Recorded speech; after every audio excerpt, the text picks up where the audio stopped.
મિત્રો નવા ઇલેક્ટ્રિશિયન જે છે એમના માટે આ વિડીયો છે. તો ઘણા નવા ઇલેક્ટ્રિશિયન એવી રીતે એમસીબીમાં વાયરિંગ આવી રીતે કરે છે, જોઈ શકો છો તમે, આવી રીતે લૂપિંગ કરીને વાયરિંગ કરે છે.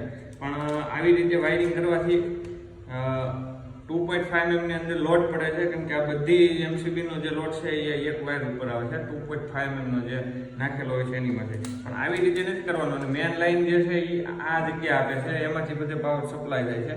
પણ એવી રીતે લૂપિંગ કરી અને આપણે વાયરિંગ નથી કરવાનું. તો આપણે પહેલા તો જે આ લૂપિંગ વાયરિંગ કરેલું છે એને આપણે ખોલી નાખવાનું છે.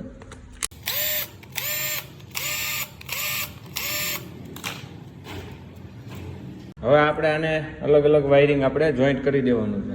તો આપણે 6 થી 8 ઇંચના જે 2.5 ના વાયરના ટુકડા કાઢી લીધા છે અને હવે આપણે એમસીબીમાં જોઈન્ટ કરવાના છે. આવી રીતે એમસીબી નીચેનો જે ભાગ આવે છે એમાં આપણે લાઈન જે એ આપણે આવી રીતે જોઈન્ટ કરી દેવાનું છે.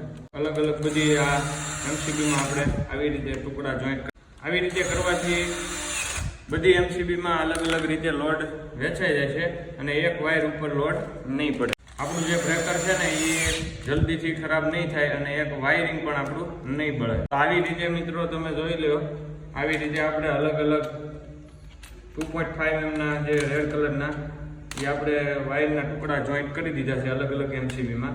તો આવી રીતે કરવાથી આને આ બધા વાયર જે છે એ બધા ભેગા કરી અને આ સોકેટ મારી અને આપણે જે મેન લાઈન જે આવે છે એ આપણે આની સાથે જોઈન્ટ કરી અને ટેપ લગાવી દેવાની છે, જેથી કરીને બધા વાયરનો જે લોડ છે એ અલગ અલગ વાયરમાં લોડ આવી જાય અને વાયર બળે નહીં અને આપણું બ્રેકર પણ ખરાબ નહીં થાય. તો આવી રીતે મિત્રો આપણે વાયરિંગ કરવાનું છે. એમસીબીનું લૂપિંગ આવી રીતે કરવાનું છે.